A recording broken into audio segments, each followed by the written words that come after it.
Today we're going to talk about your brain and consciousness.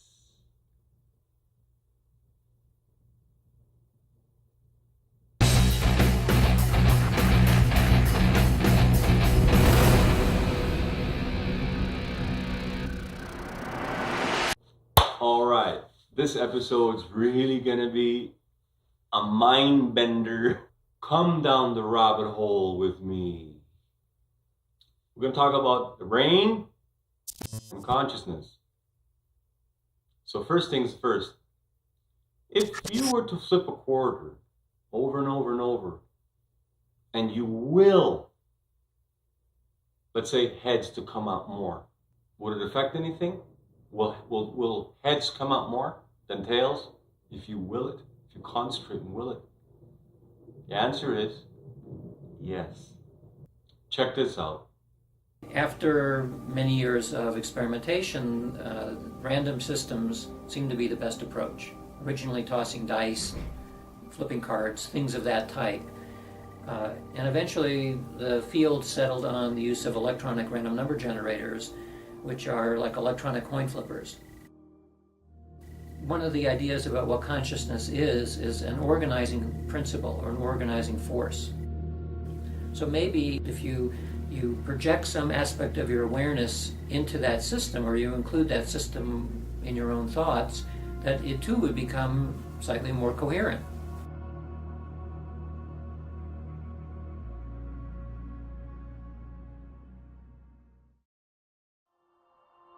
And so the fact that we can use these generators over half a century and see reasonably replicable evidence suggesting there's some kind of mind-matter interaction provides a major challenge to our theories about the way that we think things work. This graph presents the cumulative data of all REG experiments conducted over nearly 3 decades by the Princeton Engineering Anomalies Research Laboratory, or PEAR. The statistical effect of consciousness upon these sensitive physical systems can clearly be seen. In fact, because of the sheer volume of data collected by PEAR, the odds of these effects occurring by chance is less than 1,000,000,000 to 1. Many experiments have been done over the years. They created this, you can't really do it with quarters because you have to flip them 10,000 times, 1,000,000 times, 100,000,000 times to do the experiment. And no one's going to do that, right? So they created this electronic coin flipper. It's kind of like an electronic coin flipper. And what it does is it just presents you with a 1 or a 0. You don't know what it's going to be. It's completely mixed up. It's completely random. Random means like arbitrary, meaning it could be anything, just anything. So 1 or 0. It's like when you do those lotteries, 649 or whatever, right? When they pick those balls out of the cages with the numbers on it, it's random. You don't know what number it's going to be. So that's what random means. So they have this random number generator. It's an electronic random number generator. It only does 1s or 0s.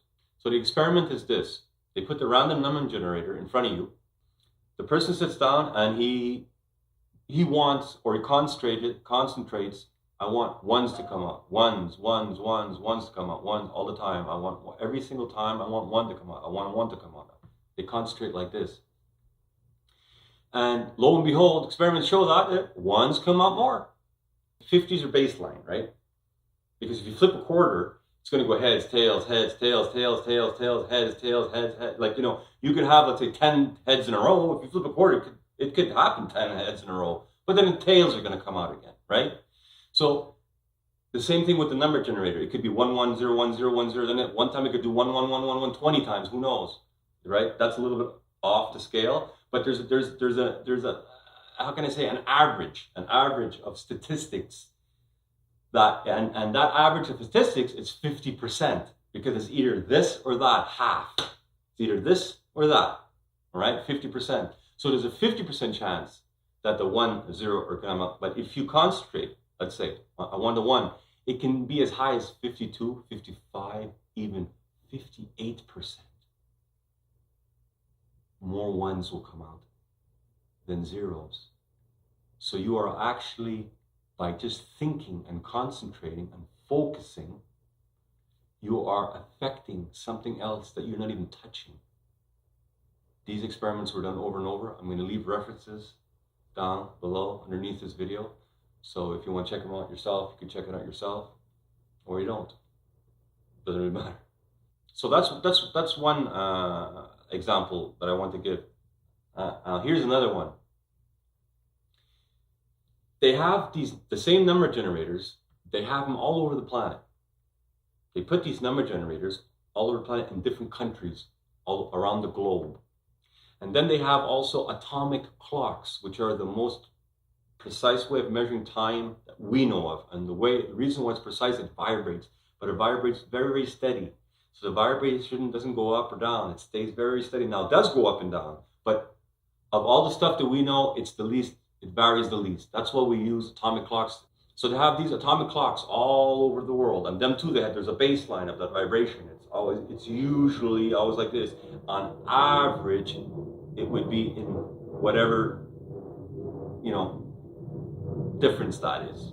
And all around the world, they have satellites, not the cable satellites that you're thinking of or internet, but satellites that measure the electromagnetic energy of the planet, which also fluctuates, but there's an average to it.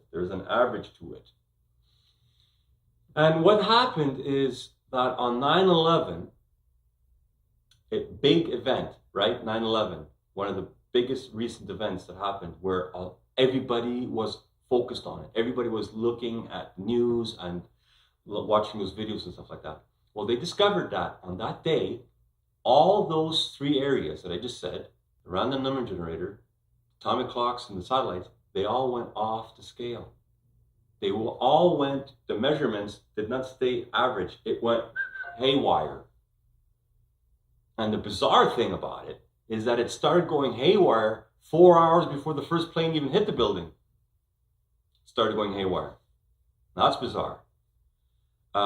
It's as if, we already proved that your mind does affect matter from that concentrating on you want tails to come out more than heads or heads to come out more than tails. That experiment, the digital coin flipper experiment, we know that. But now we're not even concentrating on how wonders are to come out. Just the fact that we're all maybe thinking about the same thing or concentrating or focusing on the same thing somehow changes all those things without even touching them, and change it before it even happens. Welcome to the rabbit hole. And let's go further down the rabbit hole. Check this out. You sit somebody down in front of a computer and you measure some kind of autonomic nervous system response. And then you present them a series of pictures, some of which would be very calm and others would be very emotional. And see whether or not the body somehow knows that you unconsciously know what you're about to see. So I ran an experiment like that, and it worked amazingly well. And I presented it at one of our conferences, and I remember a colleague saying, well, that's not possible. That's way too good. So fortunately, he went off and replicated it almost immediately, using the same pictures I was using and the same mechanism. So that was 96. In layman's term, because this channel is about explaining stuff in layman's term, they take somebody, they sit them down in front of a computer in a room, closed room. And there's a screen in front of him, and he has two buttons, a green button and a red button. And he has sensors on his head. You know those, it looks like a bathing cap? Kind of looks like a bathing cap with all wires sticking out of your head. You must have seen that picture already in your life. So, because they're measuring their brain activity. They're measuring electromagnetic signals in your brain. So it's to see when it's activating, what's activating, and how strong or how much it's activating. So they put that on the subject that's sitting in front of the computer screen. And it's all timed, it's all synced. So the computer is synced with the machine, everything's synced time-wise. So that they know, let's say at 1 o'clock, in 0 seconds, this happened, And what the experiment was very simple. it would be like a black screen for 10-15 seconds, and then an image would get shown. And then what you do is, if you like the image, you'd press the green button, the right hand side, and if you don't like the image, you'd press the left button, which is the red button, let's say. So, and then as soon as the button is pressed, the image disappears and the screen turns black again for another 15-20 seconds, something like that. And then the next image is shown, and then do you like it or not? And like extreme images are shown though, like the ones that you're not gonna like are like car accidents with people dead all over the place, you know. And like on the other side of the spectrum, it's kind of like it's a baby playing with puppies and laughing, you know. So you have one or the other extreme. So it's obvious. The point is, it has to be very obvious. So from previous experiments, we know how the brain reacts when you like something, and we know how the brain reacts when you don't like something. We know that already. So they do this experiment. Guy gets shown a picture. Yes, I like, I don't like, I like, I like, I don't like, whatever. And the image is shown at random. So the scientists don't even know what image is going to be coming up. And what they found is this. Check this out. What they found. They found from this experiment, and this experiment was done more than once, many times from the past 20 years. What they discovered is that your brain, with those sensors on, they discovered that your brain makes up its mind before you do. Matter of fact, the brain makes up its mind before the image is even shown on the screen. Example, let's say the next image coming up is a plane crash with dead people. Now the person there, you just sees a black screen. There's no image yet. But this side of the brain, which is associated with not liking things, which we have determined already, that we know for a while now, more than 15, 20 years, that starts lighting up. A lot of activity there, as if, you know, look, when you don't like something. And then the image gets shown, and lo and behold, it's what you don't like. And you press, you don't like it. And it doesn't work sometimes, it works 100% of the time. 100% of the time. Every single time the image is shown, the brain lights up or makes up its mind before you even know what the picture is. Now, is that freaky or what? Now, you probably don't believe me. It's okay. You don't have to believe me. These experiments that I'm telling you, all the experiments in this video I'm telling you, have been repeated dozens and dozens and dozens of times. Now, your brain knows up to, get this now, sometimes up to 10 seconds before the image is shown. Sometimes it's 2 seconds. Sometimes it's 5. Sometimes it's 10. So when the experiments are done by different people, yeah, that varies. Sometimes it's 1 second. Sometimes it's 10 seconds. It does vary depending on who does the experiment. But guess what? It's always your brain knows before the picture is shown, or your brain knows before you even make a decision physically, before you make a decision. You know, your consciousness, you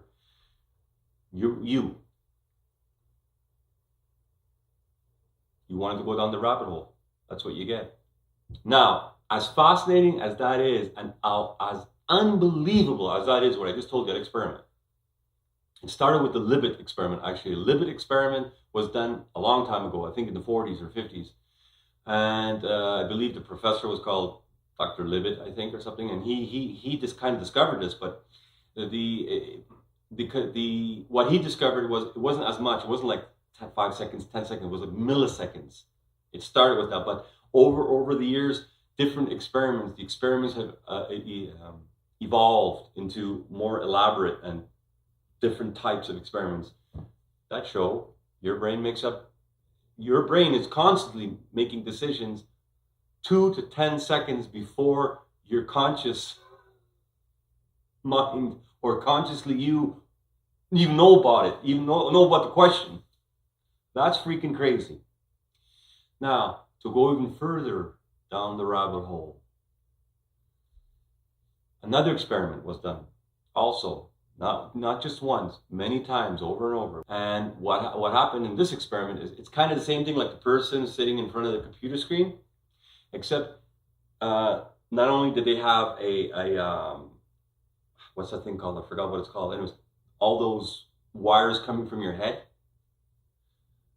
So measuring your brain activity. Not only did they have that on, they had something around the torso, the chest. So they're measuring your heart activity. What's going on with the heart? And they discovered through this experiment, I don't know the details of the experiment exactly. It's very similar to the one I just told you. But they discovered this, that your heart, okay, you were probably told this in school. You were probably told something like this in school. I'll try and paraphrase. Let's say you're walking in the jungle somewhere and a gorilla jumps in front of you. Well, then when you see that, your brain goes, uh-oh, I might die. Feet, do your stuff. Turn around and run like hell, right? You're probably told something like that. That's not how it works. These experiments prove this. That's not how it works. This is how it works. It's going to blow your mind. You probably won't believe me. It's okay. The way it works is this. You're walking in the jungle. Gorilla jumps in front of you. Your heart says, oh my God, I could die here. I better do something. Brain, wake up and tell the body, give it extra energy and tell it to turn around and run the other way really fast. That's what goes on. The tests, the experiments that I'm talking about is that your heart thinks and reacts before your brain. Your heart thinks and reacts and sends signals to your brain, not the other way around. I was taught in school, your brain says to the heart, start pumping faster and release adrenaline. No, it's the opposite. Your heart tells your brain, hey, release more adrenaline and give more energy to my body so I could run. Then your brain says, all right, do this or do this or do this. Give more adrenaline. Give more, So if you are trying to figure out how this universe works, you can't look at one thing.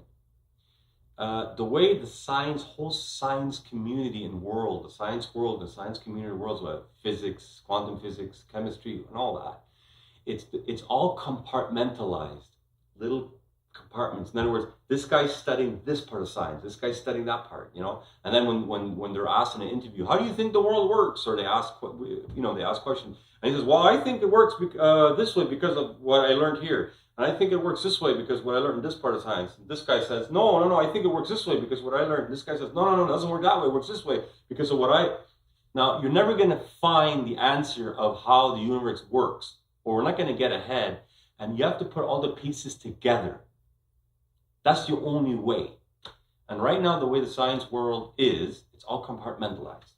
We don't, there's not a higher, it's not like you have all these scientists doing experiments, and then you have another branch of science that takes this stuff and puts together. We don't have that. We're missing that. Actually, there are people that are doing that. I'm trying to do that. I'm trying to figure out based on this discovery, not discovery, that based on that, it must mean this, right? I'm trying to do that. Other people are trying to do that. But the science world is not doing that. Science world, they're very, why? I don't know. By keeping everything separate, you can't figure something out. You can be really good at one particular thing, but you can't figure out the whole thing. It's like there's an analogy where there's a room, pitch black. You can't see your hand in front of your face. Pitch black, no light.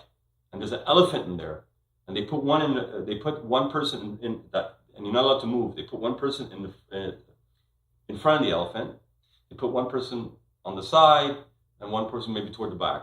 And the person in the front, he's grabbing he's touching, because he can't see, so he's touching the elephant's trunk. He's going, this is some kind of octopus. And the other guy is touching the elephant's ear, and he's saying, "Oh, this is some kind of, must be some kind of plant or a tree because it's like a big leaf." And then the other, the other person on the side is touching the elephant's maybe the side of his belly and saying, "Oh, this is some kind of rock or wall or something." Now, they'll never ever be able to figure out that it's an elephant unless they put all the information together, right? That's the only way. You have to put all the information together and then, that equals this. Well, scientists aren't really doing that. It's me and you. I don't know. I don't know if you're doing that. I'm trying to do that. There's other people trying to do that. All the pieces of the puzzles, put it together. That's the only way we're going to find out what's working. So when a scientist or when people talk on TV like Bill Nye or that there's a few of them. They're always they're regarded as so intelligent. They're asked, "How do you think this works?" Or how do you think it's like they don't study all the things you need to study. They study one point and they form an opinion out of that little thing. So in other words, like, what do you think this is? I think it's some kind of octopus. That's how it works right now, and you're getting your information from that. They're using that. It's through that type of system, the compartmentalized system. It's through that system that you're being taught in school. So just wanted to throw that out there. Now the thing is, why did I tell you this stuff? Why did I tell you that you can influence by thinking? You can influence matter. You can influence machines or things without touching them. Why did I tell you that? Why did I tell you that when we concentrate on the same thing or we think alike, it changes things, like the random number generator, the satellites, and the atomic clock? Why did I tell you? Why did I tell you that your brain makes up its mind before you even know anything? Why did I tell you that? Just to freak you out, to like amaze you and dazzle you, like, woo, look, I got this interesting info. Whoa, it's gonna blow your mind. No, that's not why. The reason why is I want you to understand that the world doesn't work the way you were taught. That's not how this universe works. The universe doesn't work what they taught you in school. Because the powers that be that control this planet don't want you to know the truth. They don't want you to know that stuff. They want you to, since birth, since you're a baby, they have the world set up in a way everywhere. And I'm talking schools, I'm talking scientific laboratories, I'm talking on TV, everywhere. They want you to form a certain opinion. They want you to think a certain way. And what's the benefit of knowing all this stuff? It's called freedom. They don't want you to be free. Now, why am I saying this now? Freedom. Why am I talking about freedom? I'm not going to get into that in this video. But by knowing this, by knowing the stuff that I just said, and not just knowing about it and forgetting about it and going to work the next day and like never ever, but by knowing this and thinking about it once in a while, maybe talking about it with your friends, and maybe watching more videos on it and learning more about it, okay? And then so on and so on, and he tells his friend, and so on, it spreads. This is what's going to give us power. This is what's going to, put it this way, the powers that be to control the planet, and look at the state of the planet. Need I say more? War all the time, poverty's going up. It's garbage, right? They don't want that to change, the powers that be. By knowing this stuff, that is change that's gonna come for the better. It's truth. They're hiding the truth. That's why I'm telling you this stuff. It's not just to dazzle you with some freaky information. Anyways, I gotta bounce. I hope you like this video. If you do, like it. Press that like button. And comment if you have any suggestions, or if you think I'm wrong, or any questions. Comment below. And share this video if you liked it. And subscribe. And that's about it. And I'll see you next time on Raise Your Frequency.